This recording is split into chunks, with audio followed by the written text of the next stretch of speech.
औरत ने बस अपने भाई को गले लगाया जिससे वह 3 साल बाद मिल रही थी, लेकिन उसके पति ने यह देखा और गलतफहमी का शिकार हो गया। उसे लगा कि उसकी पत्नी ने उसे धोखा दिया है। अगली सुबह औरत को पता चला कि वह जुड़वा बच्चों की माँ बनने वाली है। उसने खुश होकर यह खबर अपने पति को दी, लेकिन उसने साफ कह दिया कि उसे ये बच्चे नहीं चाहिए क्योंकि उसकी और उसकी पहली मोहब्बत की पहले से एक संतान है। ये सुनकर औरत टूट गई। वह तुरंत अपने मायके लौट गई। हैरानी की बात यह थी कि उसके ससुराल वालों ने उसे घर से निकालने की कोशिश की। अब उसे अपने पति का असली चेहरा दिखा। उसने तलाक मांगा। पति ने कहा कि वह अपने सारे कपड़े और गहने छोड़कर जाए क्योंकि ये सब उसी ने दिलवाए थे। गुस्से में औरत ने अपना पर्स और झुमके जमीन पर फेंक दिए। फिर उसने अपने कपड़े और जूते भी उतार दिए। यह देखकर पहली मोहब्बत चौंकी और झलकर बोली, मर्द अपनी बीवियों के लिए कितने अच्छे होते हैं। आदमी ने कहा, ये तो मेरी माँ और बहन ने चुने थे, इनकी कोई कीमत नहीं। फिर उसने उसकी उंगलियां थामी और बोला, मैं तुम्हें इससे भी अच्छे तोहफे दिलवाऊंगा। तभी पहली मोहब्बत की नजर औरत की अंगूठी पर गई। वह बोली, इसने तो मुझे छोड़ दिया है, मुझे यह अंगूठी नहीं चाहिए। औरत ने अंगूठी उतारी और जमीन पर फेंक दी। उसने कहा, मेरी सबसे बड़ी गलती थी इससे शादी करना। उधर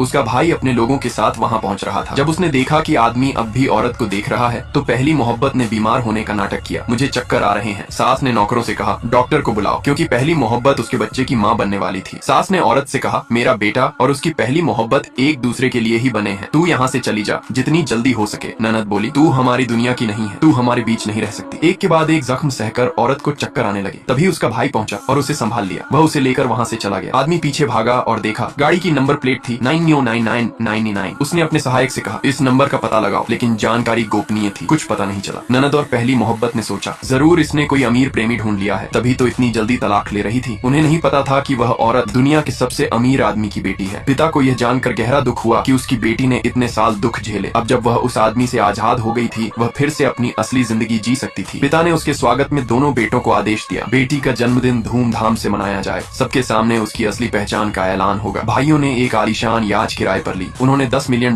की आतिशबाजी करवाई। आदमी और उसका परिवार भी पार्टी में पहुंचे। उनका मकसद था उसके परिवार को फिर से रिझाना। आसमान में आतिशबाजी देख आदमी को याद आया, आज उसकी पत्नी का जन्मदिन है। जब सब उसकी रईसी से जल रहे थे, वह औरत याद से उतरकर उनकी ओर आ रही थी। दूर से पहली मोहब्बत ने उसे देखा। सब हैरान थे कि वह यहाँ क्यों आई है। आदमी तेजी से उसकी ओर बढ़ा। तभी उसके भाई ने कहा, हमारी बहन अब इसकी पत्नी नहीं है, तलाक हो चुका है। अब इसका कोई हक नहीं बनता कि वह उसकी जिंदगी में दखल दे। लेकिन आदमी बोला, हमने अभी पेपर साइन करके उठाए नहीं है, कानूनन हम अब भी पति पत्नी है। उसने भाई को उसका नया प्रेमी समझा और औरत पर आरोप लगाया, तूने शादी में ही मुझे धोखा दिया। औरत बोली, धोखा तो तूने दिया, औरत बदली, पत्नी को छोड़ा। पहली मोहब्बत बोली, अगर तुझे नया प्रेमी चाहिए तो ढंग से चुनना चाहिए था, मैंने तो इन दोनों को कभी हाई सोसाइटी में नहीं देखा। भाई हंसकर बोला, क्योंकि तुम्हारी औकात ही नहीं कि तुम हमारे सर्कल में आ सको। उसने पहली मोहब्बत की घमंड की सजा दी। उसकी कंपनी ने उसके भाई से डील रद्द कर दी। पहली मोहब्बत हंसते हुए बोली, क्या तुम जांग ग्रुप के CEO हो? अगले ही पल सिक्योरिटी गार्ड्स आए और बोले, गुड इवनिंग CEO सर।